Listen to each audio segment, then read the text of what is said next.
maman Sami lobi pour na vieux zoro mabiala balobi que non vieux zoro beta mi loko la sauce balobi ko tenga mon atal ba vidéo en tout cas ça li passi tant que yo Kardashian hein pour le banine maman bana que non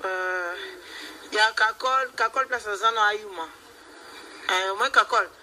la vraie yuma na mona na te kakol azo kwa garçon mamundu na poto amo finga fali nikolo bayuma shwambo moi ça m'a coûté ma es anémique moroboui a finga à maison mère tonga midi pour passer la fouer ba vidéo kakol ebinda kwa mwana wana bango soi-disant ba fanatique à maison mère ba ebinda ku ya fi wana mais na tika mona mukolo atenda pas ça la pe ba suki ba salon belé que dans ça soki na RTG plus fisi wa sala mais est-ce que moi mutalandi a bête kakol a vrai yuma ya pas ko beta basi ah ma vraie yuma mais c'est un rapace parce que Gloire Yolangi elle était là tout c'est voilé la face elle était là son aïe n'a tika fête n'a abandonné fête pendant 2 heures du temps na lundi non zoro mabiala lo bien bien ça qui invité na quoi tika pe fête boité pour ngai panzana nani o be vitango banani elaika presse vitango zangi nani vitango pesa kaka o vieux zoro mabiala fulaka bon le autre vieux zoro mabiala la lika o wana batu tu bazaka na bayeba ni vitango no neti nani Black China 6 ça vitango nani bana biloko te ben vitana tu tu vois ben vitana tu bana biloko te ka presse congolaise ba senga baninga ba $5 ba $10 ngaka na za makambolo pardon na mamwe belolo bati ngapona nga exact que monde ba fano bolingaka Josepha Chanko o bolinga le Kardashian na le bon bien allié en mission monté na va bien comme ce que les capable mission mbele oh bana mboko na va bien donc soit mission mbele ba betanga pe matolo parce que ngapa na messenti o comprendre par rapport bolongola na mituna minoka les Kardashian zala ki wana te le Kardashian est en scène et sili mais soki pe le Kardashian zala ki wana banya ba boma biso na vieux mabiala banya ba kata biso ba pota la biso na vieux mabiala parce que to rotika jamais ba boma mutu biso to vandi wana tozotala ezala kati ngapi na kamu na moni ba journaliste bela mibali na moni ba Freddy Akin oh on ba pede ba journaliste bele ole ba pekisa na basi ba sokele ma en tout cas vraiment et ça les passe ma belle pour la bango tonga midi pourquoi bango tout ce sont de pédés baba péré ba bi que non ba kakol ba mibali na bango ba banga ko réagir contre kakol tu vois un peu parce que ngane na bo ngaso na invité mutu na fête na ngayo bundise na 4 bébé est-ce que mutaka na so bon ça va loko ngo bete bano betanga tama ke baba mibali na bino yango ba mo na vi ko nga otula te info on va yango ba tula Black China bana poto bana ngola partout place banda fleur ma pour comprendre ba kala cha bana méchant mabe kota la père on a niveau ba bete lié en tout cas na bana na mosi na minute na poto bazo silika grave bana wenge bulinga we rassemble des rois de la forêt en tout cas ça li passe so yaki bino et là qui ouvert na place ma mambo biso tozana pona micro tozaka pona rolober la batu bon tozate passer tozana orchestre boté nous on est là pour informer sur le comment l'équipe boy faut to lobela yango au moins makambo ele kaka ya viena igwe de la forêt et le kama ba fiesta wana na sa charger na batwa parce que la poule de cause à notre maître supérieur Iti Watanabe c'est mon vieux on comprendre n'est-ce qu'on a tchaki mo banzaki moi ni wana nandela bakoko mélanger père na mwana te on comprendre to linga ki place ma bezali faut te bake ma beza wana on comprendre mais ata mutu anga zaki mabe ata mutu anga fingaka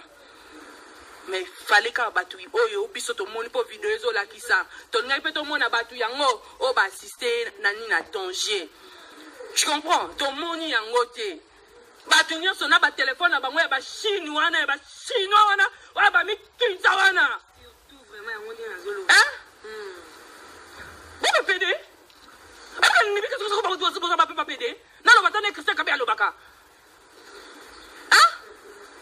na mela bi mam so na malo ba ai ba bimate pour Christian Kabia so ka silike comme aboy on comprend ba PD moi bino ozo makolone wana abina fionto na bano tobola bino sima ba tobola bino ngo bienté merci pour comprendre c'est pas ça comprendre que bon ngate pour ba pede ba toni na micro oh kasi vient nizoro que Viens Zoro ma biala. Mi kinja. Ouais, tu vas chaud. Comprenez, voilà, je sais pas si qui porte ça mon camp en tout cas. Un peu dosé, Joséphine, la mission aussi, Kabi Vene, Zoro ma biala, vieux à flot, petit, en tout cas, Bazole là, et Nazana Malika, Malika, Biépé, Faloba, Malika, Vieux Zoro ma biala, donc niveau en tout cas. Et quoi attend l'équipe vous souhaitez mais quoi les Bakardasha non et quoi mais désolé que la ngai et quoi les Bakardasha parce que biso Bakardasha tozaki na banzela na biso tant que kaka ami Kardasha Gloria à cette fête nae fait tout que mais franchement likolezaki kilo qui fait wana ozo comprendre les auront ma bien la kende fait wana parce que azaki na tension ma bête et puis le vieux ado déclaré a finga we raté tozan na page il y avait les news boy non tout le monde a place la salle vidéo a finga we raté. Mais comme tricage existe à Rakaka, vous comprenez, bah triquer des euros, mais ce qui biso tozara kiwana. Toi, puis na makas au bête, bon, tu mets tout bomana. Vous comprenez, on est bassi, la moula qui bassi. Alinga ba boma biso, parce que tu te permettre, vous comprenez, des fois, oh, exemple que non, net, il y a ma camouche de fois autour le batico. Non assistance à la personne en danger. Oui, c'est ça. Ma comment ma biso la Zoro ma bien là. Bah journaliste à quoi bah qu'on y voit, tu m'as mis 15 ans. Aïe, mon boss dit à Choki. Vous comprenez, Carapo. En tout cas, message Joana. Pourquoi mon abisso, Gloria m'a informé, biso que non, ma bête vieux Zoro. Vous comprenez, biso ton canté comme ma gé. Au ébi que ton commis, bah, collecte biso vidéo. Nenga babeta qui vieux Zoro. Tu démarrer voiture, on a 10 heures du matin, tu n'as pas vieux Nabiso, tout le monde vient n'enga. T'as là. Au ébi. Bato balinga ko triquer bato bazara mayele muki oto comprendre o triquer mutaleki na mayele mutavanda atanga mingi yo do bete tricage mais rendez-vous na pesibino 2019 to kuta na Suisse total bango so ba tia makolo ba ko tate ba olekate oto comprendre ba olekate les contrôles dit oh mais il a foule ande bangoti a foule rende bango et puis ba regret ça ba journaliste ba PD bazala ki wana voyez pas réagir exact ba to comprendre mon parce que bazaki basi biso mi bali ne faki to ya poto réagir on to comprendre le ko basi ni bazaki ma ba réagir exact donc muto préféré na azo image batala nenge muto azo kufa mais l'essentiel yazo image pour les canapage na mais toi désolé